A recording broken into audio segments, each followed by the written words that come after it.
Hello, welcome to your latest update for Scotland from the Met Office. There's plenty going on over the next few days.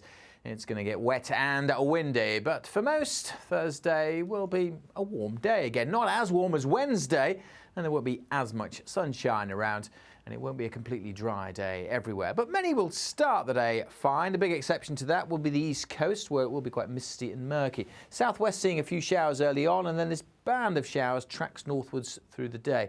They'll be somewhat hit and miss though, and then we'll see a drier slot with some sunshine before another band of quite heavy downpours works into the west later on in the day.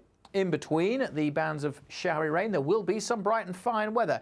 There will be some sunshine again, and when the sun's out, temperatures will really jump up again. Perhaps not quite as high as Wednesday, but still across towards Edinburgh, down towards the borders, 18 or 19 is likely. Cooler on the east coast again, with the breeze off the North Sea where it stays misty and murky, and certainly feeling cooler once these downpours arrive, spreading up across the southwest through the evening, then working through the central belt during the second half of the afternoon into the early evening up towards Edinburgh. A band of quite heavy rain, this, spreading up eventually towards Aberdeenshire, although most of the day here on the east coast will be grey, whereas on the Moray Firth we should at times see some sunshine.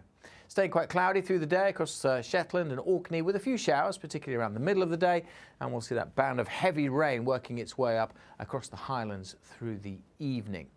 Now that band of wet weather will then work its way across the far northeast before tending to fizzle out as we go towards Friday. Clearer skies follow on behind, and it will be a cooler night. But notice behind me another band of rain starting to approach. Now this one looks like being pretty significant. The wind's also whipping up as well. This is tied into an area of low pressure out in the Atlantic. Ahead of that, as I said, it will be a colder night than Wednesday night. It'll be down to single figures in many places.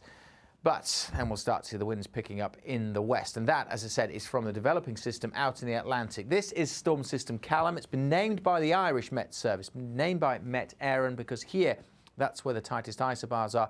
That's where the strongest winds are likely to be on Friday. Now, the system itself stays to the west of us, but notice the isobars pretty close together across the western side through Friday. And there is a warning in force. Gust of wind of 50, maybe 60 miles an hour. Across the Outer Hebrides could be more than that. Now, at the moment, most significant impacts likely to be ferry crossings cancelled. However, it's a storm system, it's developing, it needs to be kept an eye on. So we'll be continuing to monitor that over the next day or so. So the storm system Callum will bring some strong winds wherever you are. It'll also bring some heavy rain that could, in places, particularly across the south, be really quite persistent and linger into the weekend too. So not only do we have warnings in force for the winds, but also for the rain also. Keep up to date with those warnings on the Met Office website or through our app.